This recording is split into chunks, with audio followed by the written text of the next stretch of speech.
En la anterior clase nosotros hemos revisado y hemos podido explicar ciertas formas en las que se presenta el contrato de compra-venta, ¿no? Hemos visto la compra-venta con pacto de rescate, hemos visto la venta de herencia y la venta de bienes inmuebles sobre medida. Hemos visto que estos tienen reglas peculiares y al final los contratos típicos se van a caracterizar por eso, ¿no? Es decir, porque la ley misma es la que nos da ciertas reglas que nos van a permitir interpretarlos. Es de manera similar a lo que hemos hecho en aquella clase que ahora vamos a analizar el contrato de permuta. El contrato de permuta, vamos a tomar en cuenta algunos aspectos que no se han considerado por sus compañeros o que tal vez falta ciertas aclaraciones, ya que ustedes tienen acceso a los videos y en realidad los compañeros han realizado un buen trabajo. Siempre existe, digamos, algunas pequeñas inconsistencias que vamos a tratar de retroalimentar en la explicación del día de hoy. Y es así que podemos manifestar que el contrato de permuta nosotros ya tenemos conocimiento, ¿no? O sea, siempre partimos del concepto, es un contrato bilateral sinalagmático perfecto por el cual las personas denominadas, o las partes en este caso, denominadas permutantes, entregan un bien o derecho a cambio de otro bien o derecho. Entonces, dentro de la permuta puede suceder que los permutantes transfieran no solo un bien, sino también un derecho. Es decir, uno puede, por ejemplo, permutar la herencia, ¿no? Similar a la venta de herencia, la herencia que le corresponde a cambio de un determinado bien. Y lo que estaría haciendo entonces es transferir un determinado derecho por un determinado bien. Decía Paulo, uno de los juristas más reconocidos, al menos del derecho romano, que el origen del comprar y del vender comienza con la permuta. Entonces, antiguamente no había moneda, ni una cosa se llamaba, y una cosa se llamaba ni una cosa se llamaba mercancía y otro precio, sino que simplemente hablábamos de mercancías. Entonces, la permuta podría considerarse, y era considerada desde el derecho romano como una forma antiquísima, ¿no? de celebración de negocios jurídicos, al menos. No, bueno, con el nombre de negocio jurídico, pero porque como hemos visto, el negocio jurídico y su teoría y la abstracción del mismo posteriormente se va desarrollando con la teoría alemana y con la teoría italiana. En la permuta, entonces, lo que sucede es lo que acontece y lo que se da es una transferencia recíproca de la propiedad.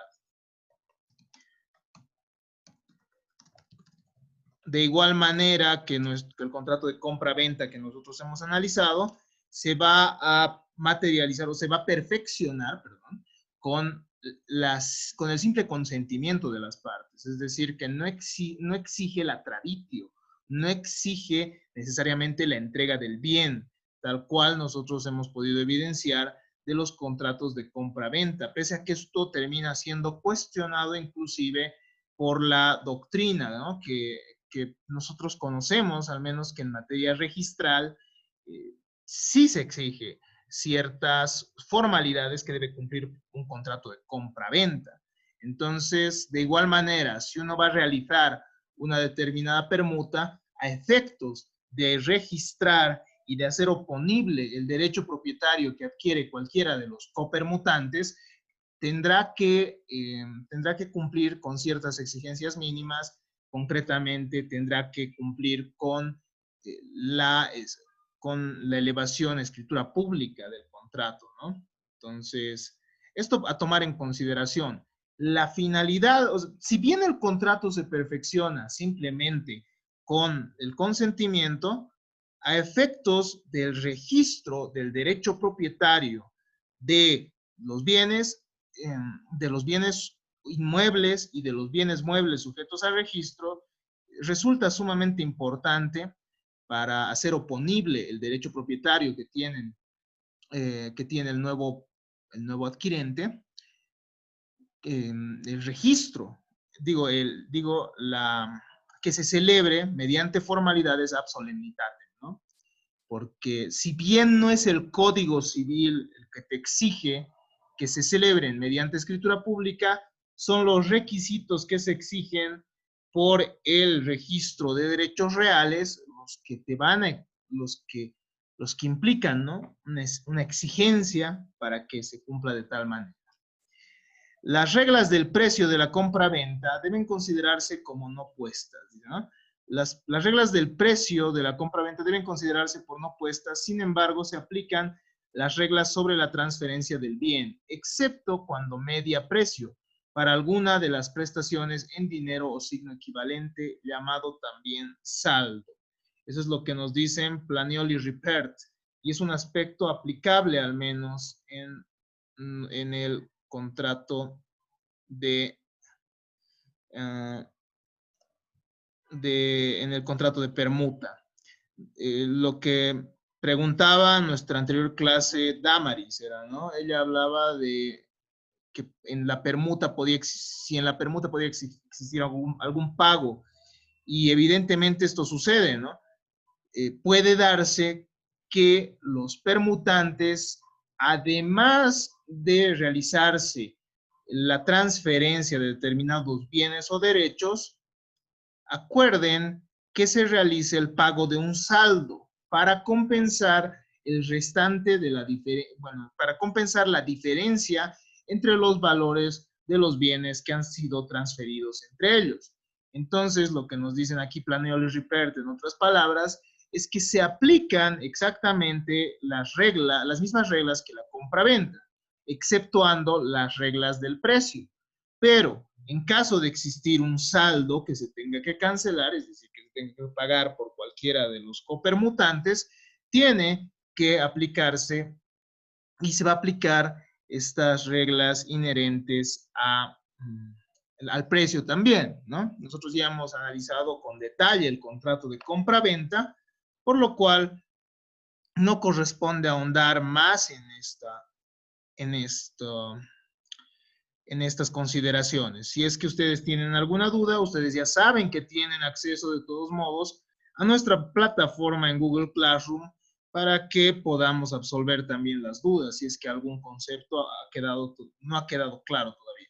También ustedes pueden realizar sus consultas al comienzo de la conferencia, al comienzo de nuestra conferencia en Zoom. Y de esta manera vamos a aclarar cualquier concepto que todavía quede impreciso, ¿no? Otra de las reglas respecto a este contrato de permuta es que los permutantes van a responder por la evicción y también por los vicios ocultos de la cosa. Nosotros hemos realizado 2 clases, al menos, destinadas a estos temas, al tema de la evicción y también al tema de los vicios ocultos. Nosotros hemos visto que el comprador tiene derecho, ¿no?, a esta garantía de la evicción y saneamiento. Y hemos visto que la evicción va a implicar una perturbación que se realice por parte de terceros que se atribuyan derechos sobre el bien que ha adquirido, en este caso el permutante, ¿no?, que habría adquirido en el caso de la compraventa el comprador. Entonces, al existir esta circunstancia, nosotros hemos podido ver que el vendedor o el tradens, quien transfiere el bien, tiene el deber de garantizar la pacífica posesión de su adquirente, ¿no? Eso es algo sumamente importante. Hemos visto además que posiblemente puedan existir vicios ocultos, pero que también los vicios ocultos pueden reclamarse dentro de cierto tiempo especificado por ley. Nosotros hemos podido ver dentro del contrato de compra-venta, a ver dónde estamos. No es esto. Hemos podido ver también que dentro del contrato de compra-venta existen ciertas reglas inherentes a los vicios ocultos que pudieran darse, ¿no? Hemos visto respecto a la evicción que puede ser total o parcial, es decir, que puede acontecer que la persona o el tercero que se atribuya derechos sobre la totalidad del bien que el nuevo adquirente tiene o solo sobre una parte. Ante esta situación opera el saneamiento, que nuestro código ha denominado responsabilidad. Entonces, lo que corresponde en un primer lugar es citar al, al vendedor, como hemos visto, ¿no? Para que el mismo pueda salir y pueda defender también este derecho que ha adquirido, ¿no? El comprador y en este caso el permutante. Entonces los permutantes, el momento de transferirse, también tienen que garantizar la entrega, tienen que garantizar que no va a existir estas perturbaciones y tienen que garantizar que en caso de existir estas perturbaciones, en caso de existir la pérdida inclusive del bien, los mismos van a restituir el precio. A esto se va a referir el saneamiento, ¿no? Hemos visto también que se van a responder por vicios ocultos que pueda tener la cosa. Puede ser que la cosa perezca en mérito a esos vicios ocultos. En caso que la pérdida de la cosa por efecto de los vicios ocultos era desconocida por el permutante que ha transferido el bien, este tiene que restituir el precio y los gastos que se hubiese suscitado por la permuta. En caso que se pierda la cosa por efecto de los vicios ocultos que eran conocidos por el permutante que transfiere, este tiene que restituir el precio, los gastos de la venta y además la reparación de los daños y perjuicios. En caso que la pérdida de la cosa sí obedezca a causas ajenas, puede ser caso fortuito o culpa del comprador, puede también reclamarse la rebaja de las prestaciones, ¿no? Respecto a los permutantes, entonces cierta compensación tal vez. Esto de acuerdo a las reglas que emanan de la responsabilidad que emerge entre los contratantes por los vicios ocultos. Puede suceder también que la cosa se pierda por causas ajenas a sus defectos, pero que eran conocidas por el permutante, quien hubiese actuado de mala fe, y en este caso sí está obligado a la restitución de parte del precio, pero además a un pago de daños y perjuicios. Además de esto, además de estas consideraciones que hemos realizado, el contrato de permuta respecto a las reglas de incapacidad o capacidad para transferir, también implica o también va a haber aplicables las disposiciones respecto a la compraventa, ¿no? Nosotros hemos visto que no pueden realizarse transferencias entre cónyuges. De igual manera, no se va a poder realizar entonces permutas. Pueden ser derechos como el usufructo, créditos y herencia. Es decir, uno puede permutar también sus derechos, ¿no? Y por último, un ejemplo interesante que nos ha dado Gabriela en su exposición se refería a la construcción por terreno, ¿no? No se puede, si se pudiera transferir o si se pudiera permutar un derecho futuro. Puede suceder alguna vez que uno transfiera un determinado terreno y que al final el otro permutante le entregue, nos dice, la construcción ya realizada. Entonces, tenemos nuestras últimas dos puntualizaciones respecto a este contrato que ustedes ya han podido revisar en el material que se encuentra en plataforma y de esta manera hemos completado este tema de la permuta, ¿no? Los permutantes responden por la evicción y saneamiento y también por los vicios ocultos de la cosa. Las reglas de incapacidad de la venta son aplicables dentro del contrato de la permuta también. Por otro lado, pueden ser derechos como el usufructo, créditos y herencia. Esto se refiere a que estos pueden ser objeto, ¿no? Objeto de la permuta. del contrato de permuta, ¿no? Es decir, estos derechos son los que pueden terminar siendo transferidos a cambio de otros derechos o a cambio de otro bien. De esta manera, entonces, hemos podido revisar que, bueno, ciertas puntualizaciones y ciertas reglas respecto al contrato de permuta. Es así que podemos ingresar a revisar otras peculiaridades de otro contrato que ha sido desarrollado por el estudiante Franz Cachicantuta, que es el contrato de donación.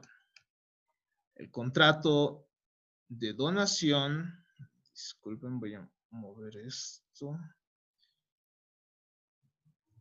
El contrato de donación de igual manera va a tener ciertas reglas. Nosotros hemos visto que el contrato de donación dentro de su naturaleza va a ser un contrato unilateral a título gratuito por el cual una persona denominada donante transfiere un determinado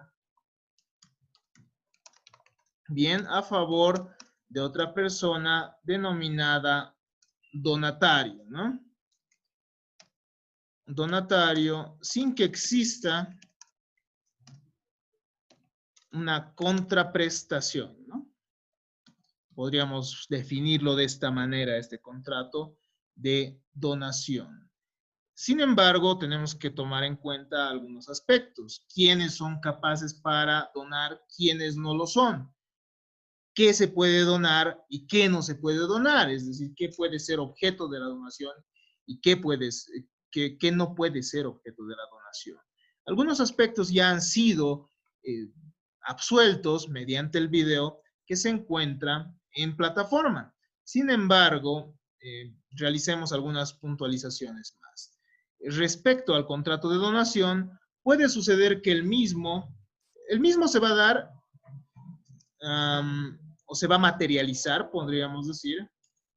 Se va a materializar por un ánimo o espíritu de liberalidad, ¿no? Esa intención de transferir un determinado bien a otra persona sin que exista una remuneración alguna o sin que exista una prestación que la otra parte tenga que realizar, ¿no? Sin embargo, también existe la denominada donación remuneratoria. Y en esta, más allá del espíritu de liberalidad del donante, lo que va a suceder es que estamos ante una consideración de los méritos del donatario. Entonces,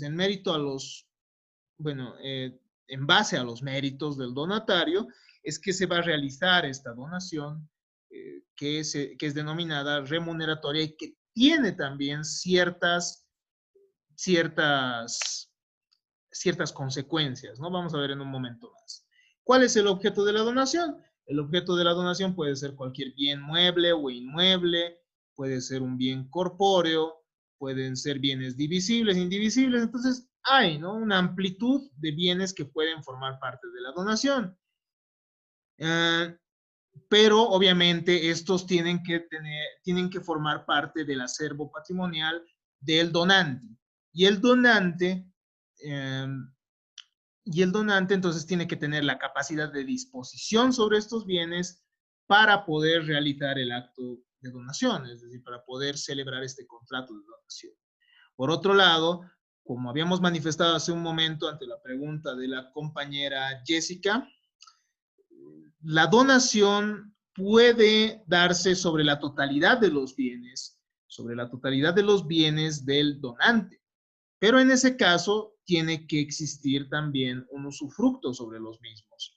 Hemos manifestado también respecto al objeto de la donación que no se puede donar bienes ajenos o futuros, exceptuando los frutos que todavía no hubiesen sido separados del Bien, entonces, si tuviéramos que establecer el objeto de la donación, diríamos, la donación puede comprender todos los bienes del donante, mientras se reserve el derecho de usufructo. Por otro lado, no se puede donar bienes ajenos o futuros, lo que habíamos dicho, bienes ajenos o futuros, exceptuando los frutos que no se hubiesen separado todavía, ¿no? Eso lo tenemos claro. Respecto a la capacidad de donar, Franz había dicho que, de manera clara también, que el donante tiene que tener una capacidad de disposición sobre el bien, ¿no? Sin embargo, tenemos ciertas reglas específicas sobre la capacidad de donar. Por ejemplo, podemos decir que la donación que se realiza por una persona que al hacerla era incapaz de querer o entender, esto que nosotros hemos analizado que era una incapacidad natural, puede ser anulada. Sin embargo, esta acción que puede plantear esa persona que el momento de realizar la donación era incapaz de querer o entender, esta acción prescribe en 3 años. Entonces, a ver, un ejemplo respecto a esto. Una persona que ha realizado una donación en estado de ebriedad no tenía la capacidad de entender, no tenía la capacidad de querer ni entender en ese momento, pese a no haber sido declarado interdicto, ¿no? Obviamente. Por lo cual puede anularse este acto de disposición realizado. Además, podemos manifestar dentro de la capacidad de donar que en caso de los menores de edad, los padres y tutores no pueden donar los bienes de los mismos ni aceptar las donaciones con carga a nombre de ellos, exceptuando, claro está, ciertos casos en los que el incapaz pueda resultar beneficiado. Si el incapaz puede resultar beneficiado, se puede aceptar una donación con cargas. Ustedes probablemente ya, a ver, sobre la capacidad entonces para donar, la donación realizada por una persona que al hacerla era incapaz de comprender puede llegar a ser anulada. En el caso de menores de edad, lo que hemos manifestado, ¿no? Los padres y tutores no pueden donar los bienes de los mismos ni aceptar donaciones con carga de ellos, pero podrían aceptar una donación con carga siempre y cuando pudieran resultar beneficiados y además siempre y cuando exista una resolución judicial que les permita este aspecto, ¿no? Respecto a las cargas, tenemos que decir que las mismas van a implicar ciertas actitudes que tiene que desempeñar la parte beneficiada con la finalidad de producirse para ella un determinado beneficio, ¿no? Es decir, la carga implica sí el desempeño o el desenvolvimiento de cierta actividad que pueda resultar incluso, que pueda no menoscabar, diríamos que puede implicar cierto sacrificio por parte de la persona que va a tener que realizar que va a tener que cumplir con estas cargas. Sin embargo, al final se va a ver beneficiada con la donación, ¿no? Existe también el caso de la herencia con carga, por ejemplo. Puede suceder que alguien, ejemplos de donación con carga. Podemos decir, bueno, yo te transfiero mi casa si tú durante 4 meses o si durante 2 años, qué sé yo, le das una pensión alimenticia a esta persona, ¿no? Es decir, o si, no pensión alimenticia, si tú le das cierto monto mensual para alimentación a esta persona, por ejemplo, ¿no? Entonces, se puede evidenciar en este caso que sí existe cierto sacrificio por parte de la persona que está cumpliendo la carga, pero a la larga esta va a tener un beneficio respecto a la donación. Entonces, la carga, el concepto de carga en derecho, implica un sacrificio que tiene que realizar una persona, pero a la vez, a la larga, implica un beneficio que esta persona va a llegar a percibir, ¿no? De igual manera, esto se da en los casos de herencia. Respecto a la capacidad para ser donatario, los no nacidos y no concebidos también pueden ser donatarios, es decir, pueden recibir donaciones mediante los padres, ¿no? Esto que ustedes han visto en el análisis de las clases de Derecho Civil 1, ¿no? Ustedes han visto los conceptos del nasciturus y del concepturus, es decir, aquel que está por concebirse y aquel que está por nacer. Y los mismos tienen ciertos derechos sujetos a una condición suspensiva, ¿no? Entonces, esto a tomar en consideración. Existen entonces estos derechos para estos sujetos, ¿no? Para estos sujetos. A ver, capacidad entonces para ser donatarios, los no nacidos y los no concebidos pueden ser donatarios. Y esto estaría sometido entonces a una condición suspensiva, digo, condición resolutoria. Ah, no, perdón, condición suspensiva, es decir, el derecho todavía no ha nacido, pero si en algún momento se da ese hecho futuro e incierto del cual depende el derecho, entonces va a nacer el mismo, ¿no? Va a nacer el derecho. En este caso, si es que el nasciturus, es decir, el que está por nacer, o el que va a nacer recién, nace como tal, es decir, se da este hecho futuro e incierto, entonces van a ser también el derecho. Y para que el concepturus termine teniendo cierto derecho, termine teniendo estos derechos de la donación, en primer lugar tiene que ser concebido y en segundo lugar debe nacer para que suceda esto, ¿no? Y esto no es algo tan descabellado, ya que las familias, varias o algunas familias, buscan también tener, ¿no? Tener descendencia. Entonces, en mérito a esto es que también realizan ciertas donaciones a favor de estos que efectos de ciertos beneficios pueden ser considerados personas, ¿no?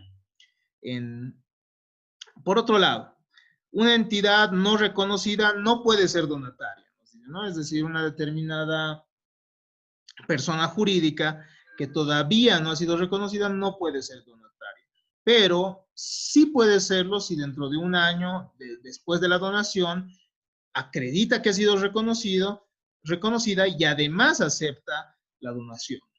El tutor tampoco puede ser donatario respecto a los bienes del tutelado, ¿no? A menos que ya hubiese rendido las cuentas correspondientes a la tutela y además hubiese pagado los saldos que restarían, ¿no? En mérito a la rendición de cuentas que ha realizado.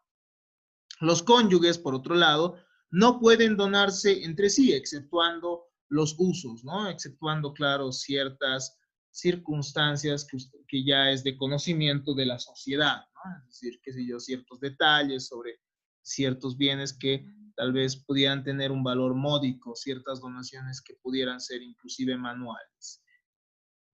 Por último, y vamos a dejar algunas consideraciones para la siguiente clase, vamos a referirnos a la forma de la donación. Algunos aspectos que, si bien, que no han sido tocados por Cachi, o bueno, creo que sí, a ver. En primer lugar es solemne, eso sí nos ha dicho, ¿no? La donación debe realizarse por documento público. Sin embargo, esto exceptúa, esto no considera a la donación manual. La donación manual se va a realizar sobre bienes módicos, es decir, bienes que no tengan un precio alto, considerando las características económicas del donante y del donatario. Sin embargo, la donación manual es real, es decir, requiere la entrega del bien. La donación, por otro lado, esto ya hemos visto, ¿no? El momento de la oferta y de la aceptación. La donación puede revocarse antes que el donatario acepte la misma. De esta manera, entonces, ya hemos podido puntualizar ciertos aspectos sobre este contrato típico. Nos faltan algunos puntos más, pero debido a la hora, vamos a dejarlo acá. Y para el día miércoles, no se olviden realizar las consultas inherentes al contrato de arrendamiento.